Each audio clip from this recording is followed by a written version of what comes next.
most of you guys probably don't know anything about this Tylenol scare many, many decades ago, where there was product tampering with Tylenol. Oh, yeah. Chicago, people died, people were poisoned. This reminds me of that. Totally. That there is this crazy product tampering in Pennsylvania with Schuylkill notes. So there's these Schuylkill notes. It's this phenomenon. It's these small pieces of paper that are found in a variety of places, inside of food packaging, along hiking trails, in state parks. They just look insane. But the earliest note was found in 2015, but the latest note was found sometime in 2024. And they all seem to be concentrated in Schuylkill County in Pennsylvania. So it makes me wonder, like, is this just one person that has a lot going on up here who's writing these weird gobbledygook notes that don't seem to make any sense?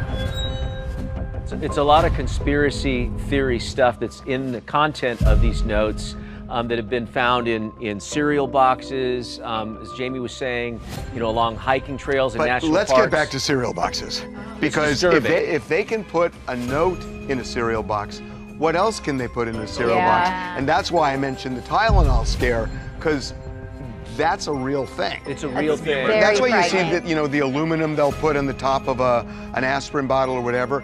It all happened after the Tylenol scare.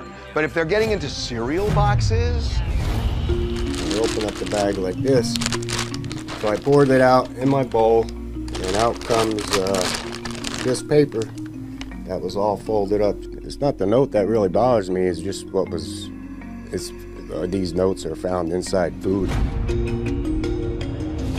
With the cereal boxes, you have the box and then you have the bag. I gotta tell you, if they're getting into the actual bag inside the box and they're doing it in multiple products, I'm starting to feel, and these notes are crazy but varied, it feels like it's more than one person, and maybe people working at plants. Or you don't even have to do it at the plant. You buy a box of Lucky Charms, you go home, you open the bag, you have your own sealer, put it back in, and then go take it back to the store. What bothers me is even if you're right on that, it's like, okay, these are notes. What if they do something way more sinister? And they have, and they're showing they have the ability to do that and take it back to major stores. It's about the control of fear. That's what they're doing. It's fear-mongering. What's noteworthy about this, though, is the content, and the content is psychotic to me. It's delusional, it's conspiracy, it's paranoid, and that makes me think one person.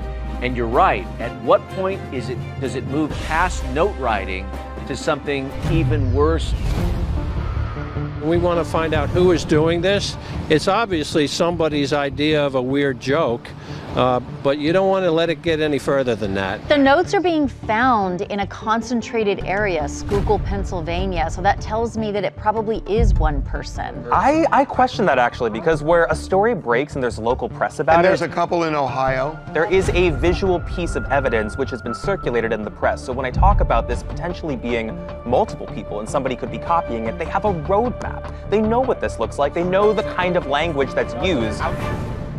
If you look at the contents of what is in these notes, it feels like something that a group of people will rally together to push. I think it's one guy, because if it's a group of people, somebody's gonna crack, somebody's gonna mess up. It's one dude. Some of these notes are being found not in food. They're being found in trails. One guy said that he walked outside and it was perfectly like wrapped up and clipped. So does that mean that there's more than one person that is a part of this conspiracy that is trying to get the word out? It means we have an opportunity to catch them, because they're going back. I believe they're repackaging, putting it back on the shelves, and then they're going to these places. There's going to be a video camera. They need to pour through all that video feed that's out there. They're going to catch it, and I'm telling you, it's one person. I'm curious about the timeline, because it started in 2015, so it's been going on for like 9, almost 10 years.